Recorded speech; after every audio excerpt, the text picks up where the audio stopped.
Next gen நேயர்கள் அனைவருக்கும் வாழ்க வளமுடன். நான் உங்கள் doctor Om Sakthi Raja.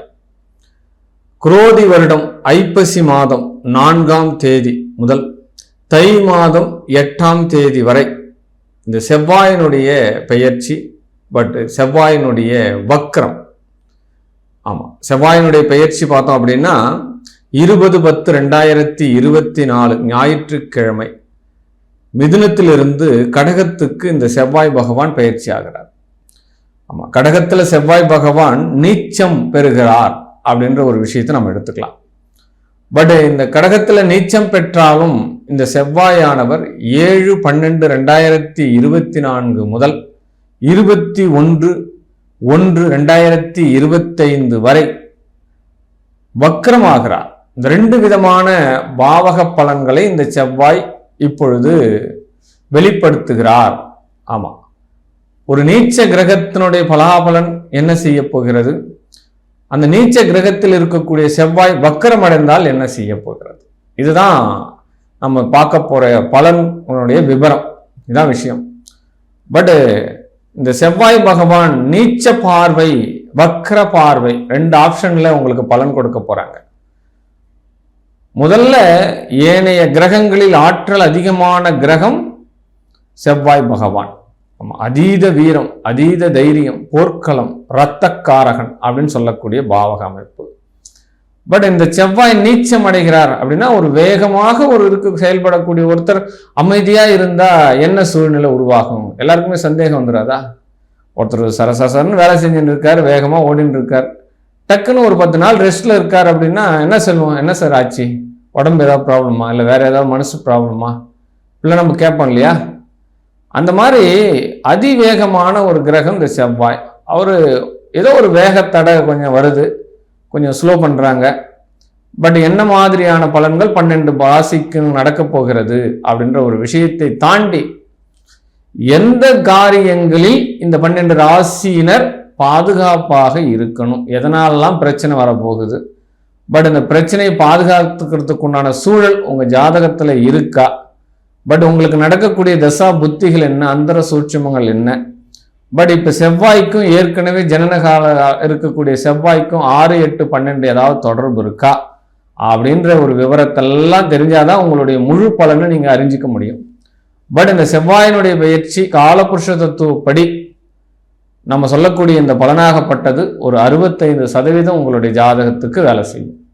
But மீதி இருக்கிற விஷயங்கள் எல்லாமே உங்களுடைய சுய ஜாதகத்தை தெரிஞ்சு முழு பலனை நீங்க தெரிஞ்சுக்கணும் அப்படின்னு நீங்க நினைக்கிறீங்க அப்படின்னா கீழே கொடுக்கப்பட்டுள்ள என்னுடைய வாட்ஸ்அப் குழுக்கு தனிப்பட்ட முறையில் மெசேஜ் அனுப்பி கட்டணம் செலுத்தி உங்களுடைய ஆரோஸ்கோப் நீங்க பார்த்துக்கலாம். ஒரு தெளிவான நிலை உங்களுக்கு கிடைக்கும்.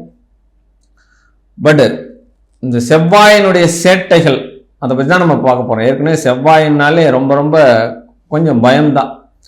ஆனால் செவ்வாய் வலுத்திருக்கிறவங்க பெரிய பெரிய சாதனைகள் படைக்கிறாங்க, பல வரலாறுகளில் இடம் பிடிக்கிறாங்க, பட் வீரதீர விளையாட்டுகளில் ஜெயிக்கிறாங்க. இப்போ செவ்வாய் நீச்சம் அடைகிறதுனால வரக்கூடிய இந்த பலன்களை நம்ம இப்போ பார்க்கலாம். நேர்மைக்கு உகந்த துலாம் ராசி நேயர்களே, உங்களுக்கு குடும்பாதிபதி, தனாதிபதி அப்படின்னு சொல்லக்கூடிய வாக்கு ஸ்தானாதிபதியான செவ்வாய் பகவான், பட் சமசப்த பாவகாதிபதி அப்படின்னு சொல்லக்கூடிய இந்த செவ்வாய் பகவான் உங்களுடைய ராசிக்கு 10ஆம் இடத்துல போய் நீச்சமாகிறார். நீச்சமாகிறதோடு இல்லாமல் பட் வக்ரமும் ஆகிறார். பட் இந்த நீச்ச வக்ரம் ஆகக்கூடிய செவ்வாய் என்ன பண்ண போகுது, நம்ம எந்த விஷயத்துல பாதுகாப்பு பண்ணணும்? பட் 10ஆம் இடம் தொழில் தானே, அந்த தொழில் பாகத்தில் போயிட்டு நம்ம குடும்ப வரும்பாதிபதி போயிட்டு நீச்சம் அடைகிறாரே, இந்த காலகட்டம்லாம் நமக்கு எப்படிலாம் நடந்துக்கலாம், என்ன மாதிரிலாம் நடந்துக்கலாம் அப்படின்னா, பட் துலாம் ராசிக்கு முதல்ல இந்த செவ்வாய் நீச்ச செவ்வாயினுடைய தாக்கம் எங்க இருக்கும் அப்படின்னா உடல் ரீதியான பிரச்சனைகளை கொடுப்பார், மன ரீதியான பிரச்சனையை கொடுப்பார். ஆமா, முதல்ல தாக்கம் பண்றதே டைரக்ட் ஃபோர்ஸ்.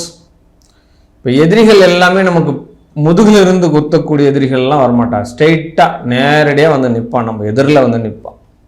உன்னால என்ன பண்ண முடியும், பண்ணு, நானா நீயா பார்த்துடலாம், நீ பெரியவனா நான் பெரியவனா பார்த்துடலாம் அப்படின்ற மாதிரி சில சங்கடங்கள்லாம் கொடுக்கறதுக்கு உண்டான விஷயம் வரும்.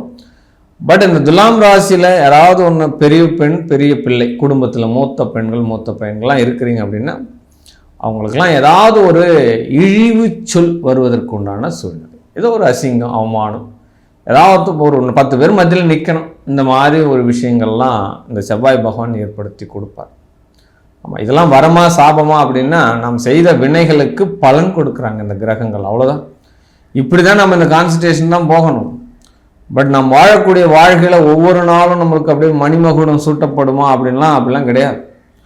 பட் நாம் செய்யக்கூடிய செயல்கள் சரியாக இருந்தால் தினம் தினம் அர்ச்சனைகள், தினம் பூஜைகள் நடக்கத்தான் செய்கிறது.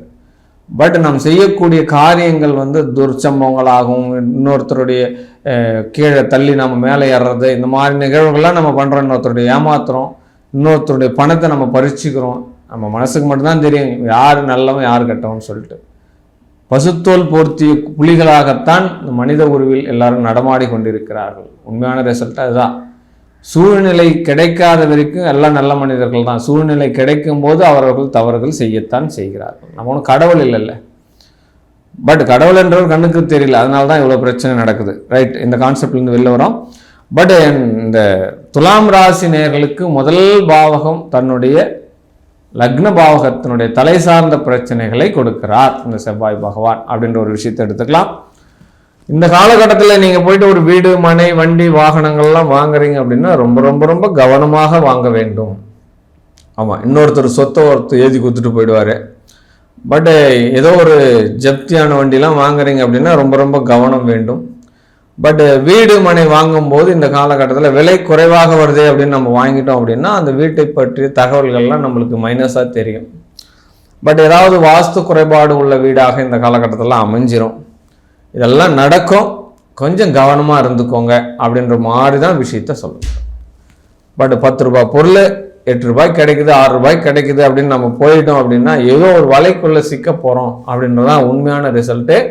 உங்களுடைய சுய ஜாதகத்தை பார்த்து கரெக்டாக பார்த்து வாங்கிக்கோங்க. ரைட். 2வது விஷயம் என்னென்னா, குலதெய்வத்தில் ஏதாவது நீங்கள் நேர்த்திக்கடன் வச்சு செய்யலை அப்படின்னா இந்த காலகட்டத்தில் அதனுடைய பாதிப்புகள் உங்களுக்கு தெரியும். ஆமாம், அம்மா வேண்டின்னு இருப்பா, என் பொண்ணுக்கு நல்லபடியாக பிரசவம் அடைஞ்சதுன்னா நான் உனக்கு தொட்டில் செஞ்சு கொடுக்குறேன், அப்போ நான் வீடு கட்டுனா உனக்கு ஏதாவது நான் சூளம் செஞ்சு வைக்கிறேன், குதிரை செஞ்சு வைக்கிறேன், அப்போ கண் மலர்கள் நான் கொடுக்குறேன்.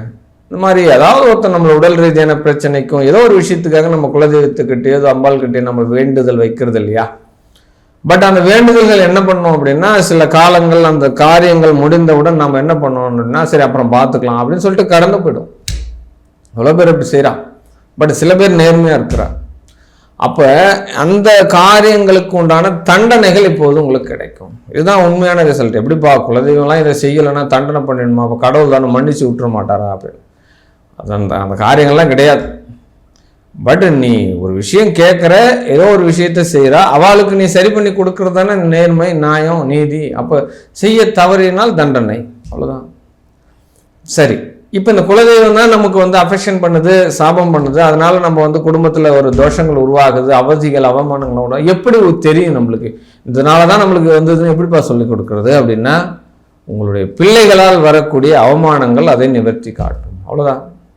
உங்கள் பிள்ளைகளுக்கு ஏதாவது மனச்சங்கடங்கள், விபத்துக்கள், பட் ஏதாவது குடும்பத்தில் தன்னுடைய பரம்பரை இழிவான செயலுக்கு போய் செய்துட்டு வந்துடுறது, மதம் விட்டு மதம் மாறி கல்யாணம் பண்ணிடுறது, தேவையில்லாத வம்பு வழக்குகள்லாம் போகிறது, மதுவுக்கு அடிமையாகிறது, மாதுக்கு அடிமையாகிறது, இந்த விஷயங்கள் தான் புத்திர குலதெய்வ சாபங்கள் அப்படின்னு சொல்லப்படுது. பட் இந்த மாதிரி விஷயங்கள் தான் என்ன பண்ணுவோம் அப்படின்னா ஒரு மதத்துல இருந்து ஈஸியாக இன்னொரு மதத்துக்கு ஒருத்தர் கன்வெர்ட் பண்ணிடுவார். பட் இங்கே இருக்கக்கூடிய இந்த குலதெய்வங்கள் இதெல்லாம் விட்டுட்டு அப்படியே அவர் என்ன பண்ணுவார்னா அடுத்த நோக்கத்துக்கு போயிடுவார். இதை அனாதையாக விட்டுருவார். பட் இதனுடைய தாக்கம் எப்போ நடைபெறும் அப்படின்னா இவங்களுக்கு பிறக்கக்கூடிய பிள்ளைகளுக்கு ரொம்ப ரொம்ப திருமணமாகாது, பட் ஏஜ் பர்சன் ஆகிடும், பட் திருமணம் நடந்தாலும் டைவர்ஸ் ஆகிடும், அப்படியே திருமணம் நடந்து பிள்ளைகள் இருக்காது. இப்படி இதை தான் நோக்கி போயிட்டு இருப்பா. டாக்டர் பாப்பா, செலவு பண்ணுவா, ஏதோ பண்ணுவா. ஆனால் உண்மையான ரிசல்ட்டு இந்த குலதெய்வத்தை தாண்டி இவர்கள் விட்டார்கள் என்பது அந்த சுய மூல வேலை செய்யாது. பட் 2ஆம் தலைமுறை 3ஆம் தலைமுறைக்கு பிறகு அந்த குழந்தை என்ன பண்ணால் யூட்டர்ன் ஆகி மறுபடியும் அந்த குலதெய்வத்துக்கிட்ட வரும். இவ்வளோ காலம் இதெல்லாம் நடந்து தான் இருக்கும். பட் இதெல்லாம் புரிஞ்சிக்கிறதுக்கு ரொம்ப ரொம்ப சான்சஸ் இல்லை. பட் அதுக்குன்னு ஒரு அம்சம் இருக்கணும். அந்த மாதிரி இந்த குலதெய்வத்துக்கிட்ட இருக்கக்கூடிய சாபங்கள் வந்து இவங்களை வந்து இப்போ தாக்கும் அப்படின்னு சொல்லப்படுது. பட் இதெல்லாம் நீங்கள் தீர்த்துக்கணும், பாதுகாத்து பண்ணிக்கணும், ஏதாவது நேர்த்திக்கடன் இருந்தால் போய் செஞ்சுட்டு வந்துடணும். அதுதான் இப்போ வந்து உங்களுக்கு சொல்லக்கூடிய ஒரு கைட்னஸ் அப்படின்னு சொல்லப்படுது. Okay, right. இந்த துலாம் ராசியினருக்கு உண்டான இந்த செவ்வாயினுடைய நீச்ச பார்வை, பட் வக்கர பார்வை முதல்ல உங்களுடைய பெயர் புகழை கெடுக்குது. ரெண்டாவது விஷயம், வீடு மனை வண்டி வாகன யோகங்கள் தோஷம் கொடுக்குது. பட் புத்திர சம்பந்தப்பட்ட விஷயங்கள்ல ஏதோ இங்கே ஒரு இடத்த தடுமாற்றம் அடைகிறது. ரைட். இதுல இருந்தெல்லாம் நீங்க பாதுகாப்பு பண்ணணும், பாதுகாக்கணும் அப்படின்னா தினந்தோறும் நீங்க ஏதாவது ஒரு மரத்தடியின் கீழ் உள்ள விநாயகரை போய் சேவார்த்தி பண்ணுங்க. பட் வீக்லி ஒன் டைம் ஆகுது மரத்தின் கீழ் உள்ள விநாயகரை போய் பார்த்துட்டு தலையை சுற்றி ஒரு தேங்காய் ஒன்று போட்டு ஒரு செதற்காய் உடைச்சிட்டு அதுக்கப்புறம் உங்கள் காரியத்தை தொடங்குங்க. அது செவ்வாயினுடைய வீரியம் குறையும் அப்படின்னு சொல்லப்படுது. பட் துலாம் ராசிக்கு எந்த வகையிலும் இந்த செவ்வாயினுடைய பயிற்சி வக்கரத்தை கொடுக்கக்கூடாது, பாதுகாப்பாக இருக்கணும் அப்படின்னு சொல்லிட்டு நான் வணங்கக்கூடிய உமையவள் அம்பாள் அகிலாண்ட கோடி பிரம்மாண்ட நாயகி அங்காள பரமேஸ்வரியை வேண்டி கேட்டுக்கொள்கின்றேன். வாழ்க வாழ்க வாழ்க வாழ்க வாழ்க வாழ்க.